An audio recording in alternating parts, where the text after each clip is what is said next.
Welcome to the Learning Quest channel. I'm your host Salim Akhtar Malik. Learning Quest is an educational channel that offers tutorials on management and social sciences. These tutorials are designed to provide you additional information and knowledge on the subjects that are taught to you in your respective colleges and universities. You can get the transcripts or the hard copies of each lesson or tutorial as we call it by contacting me on the email address flashed on the screen. This is tutorial 4 of the Principles of Management. In this tutorial, I'll be talking to you about the organizing function of management. This tutorial will cover the definition of organizing, that is, what is organizing. It will also cover importance of organizing, formal organizational elements, centralization and decentralization, and organizational authority and relationships. Organizing is the establishing of effective behavioral relationships among persons so that they may work together efficiently and gain personal satisfaction in doing selected works under given environmental conditions for the purpose of achieving some goal or objective. Organizing involves distributing or allocating necessary work activities among the members of the group and enlist the help of each member of the group. The organizing function of management brings together human and physical resources in an orderly manner and arranges them in a coordinated pattern to accomplish planned objectives. What is the importance of organizing in management? Organizing promotes collaboration and negotiation among individuals in a group and thus improves the effectiveness and efficiency of communications within the organization. The organizing function creates clear-cut lines of authority and responsibility in an organization. A formal organization has 5 elements.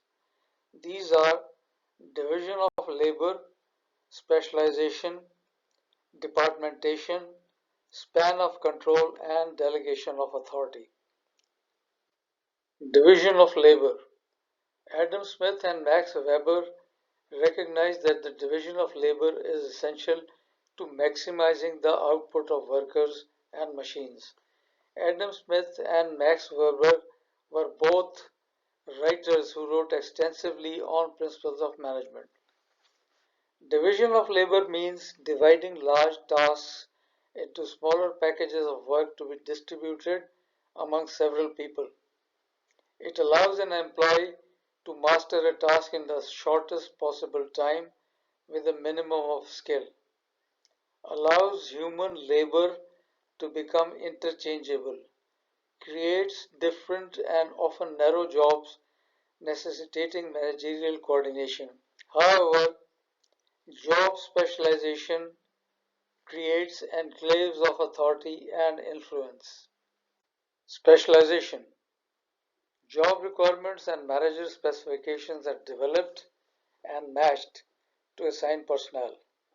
Job descriptions define the duties and responsibilities for each job in the department. You will come across terms like job descriptions and job specifications when we study the human resource management. Departmentation.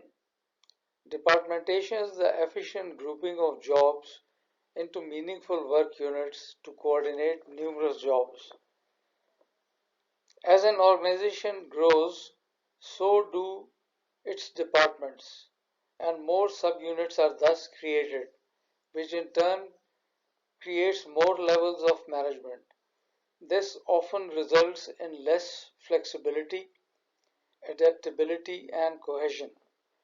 The basic pattern of organization revolves around production, marketing, finance, and human resource management departments. The scope of the three fundamental organizational units, that is production, marketing and finance departments, as well as the human resource management department, and the complexity of the enterprise give rise to additional organizational units. For example, advertising, sales promotion and selling under the main function of marketing. Means of departmentation. The chief means of departmentation are function, product, territory, customer, and process. Departments in an organization can be based on functions like production, marketing, finance, and HRM. In addition, an organization may add any number of additional departments to it which it requires. They can also be based on products if an organization is based on a variety of products like automobiles, electronics, textiles and chemicals, etc. So it will have departments on each one of its products. If the business operations of an organization are spread over a large territory, departmentation will be done on territorial basis, like the northern region, the southern region, etc. Some businesses have distinct customer categories. For example, ready-made garment market has female customers, male customers, and children. So such businesses will have departmentation based on each category of its customers. Then industries that follow different processes base their departments on those processes. For example, the departments in a sugar mills will be based on its processes, which are crushing, heating and filtering, crystallization, and centrifugalization. Next, we will talk about the task force and the matrix organization. Task force is an arrangement which involves assigning a team of task force to a definite project or block of work. So it is project based, which extends from the beginning to the completion of a wanted and definite type and quantity of work. Matrix responds to growing complexity and size of technically oriented enterprise. Attempts to combine functional and task force departmentation, that is the project departmentation. It designs to improve the synchronization of multiple components of a single activity. Supervision is dual, encompassing technical and administrative managers, and it incorporates several reporting systems. How do you visualize the coordinating structure between various departments? An organization must be viewed as a cohesive whole. Gaps in management level must be filled by interdepartmental committees, management development programs, job rotation, and task force. What is span of control? Span of control refers to the numbers of immediate subordinates who report to a manager. It depends on ability of manager, relative location of managers in the structure, fear of possible rivals, faith in subordinates, and degree of teamwork. In a wide span, a manager has a relatively large number of immediate subordinates. A narrow span expedites communication, more personalized manager subordinate relationships, and more effective managing of subordinates. Enterprises in which the work remains essentially the same require greater spans of authority. Necessity of frequent and involved communication requires short span of control. The degree of centralization of a firm will affect the span of control and consequently the tasks of managing. Centralization and decentralization. Centralization tends to concentrate decision making at the top of the organization. Decentralization disperses decision making throughout and further down the hierarchy. Centralization or decentralization also depends respectively with reference to the concentration or dispersion of employees or physical facilities within an organization. It is entirely possible for centralization of employees and physical facilities to exist with decentralization of decision making and vice versa. As the scope and amount of managerial work increase, the emphasis shifts towards decentralization. Organizational authority and relationships. Authority is identified with the legitimate base of power. It is the legal right to command action by others and to enforce compliance. Authority influences the actions and behavior of every management member in an enterprise and is the common link between the various departments and units. We will now discuss the phenomena of power. A person can influence others without having authority. That is, no official or legal right to command and enforce action by others. Power is a broader concept than authority and can be intentional or unintentional. It is a strong influence on the direction of an individual's behavior.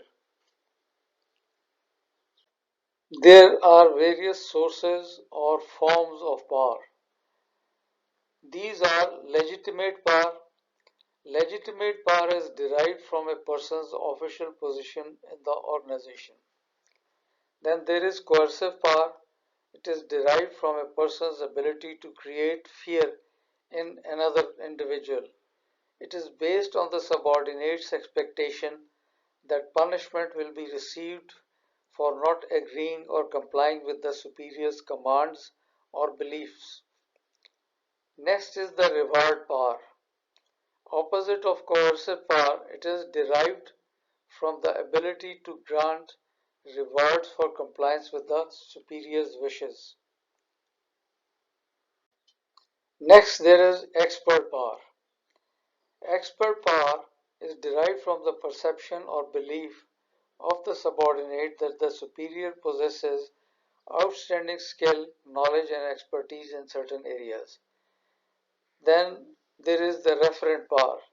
It is based on the identification of an individual with the leader or person who is influential, held in high esteem, and often imitated by the subordinates. We will now talk about the matrix organization in some detail. The matrix organization is an attempt to combine the advantages of the pure functional structure and the product organizational structure. This form is identically suited for companies such as construction that are project driven. You are looking at the organizational tree of a matrix organization.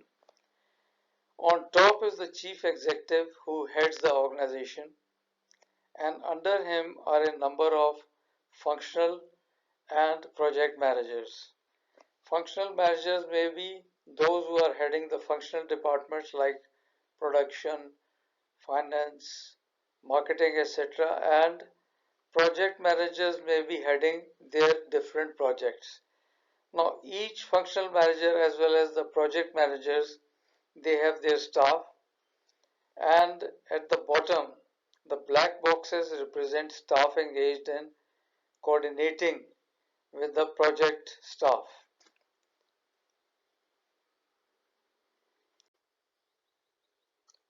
In a matrix organization, each project manager reports directly to the vice president and the general manager. Since each project represents a potential profit center, the power and authority used by the project manager come directly from the general manager. The basis for the matrix organization is an endeavor to create synergism, that is, combination of energy. through shared responsibility between project and functional management. I will now talk about the advantages of a matrix organization. Because key people can be shared, the project cost is minimized. Conflicts are minimal and those requiring hierarchical referrals are more easily resolved. There is a better balance between time, cost, and performance. Authority and responsibility are shared and stress is distributed among the team. Information sharing in matrix organization. Information sharing is mandatory in such an organization and several people may be required for the same piece of work. However, in general, the project manager has the total responsibility and accountability for the success of the project. The functional departments, on the other hand, have functional responsibility to maintain technical excellence on the project. Each functional unit is headed by a department manager whose prime responsibility is to ensure that a unified technical base is maintained and that all available information can be exchanged for each project. That was all about the organizing function of management. Next, we will be discussing in tutorial 5 the actuating function. Till then, bye bye.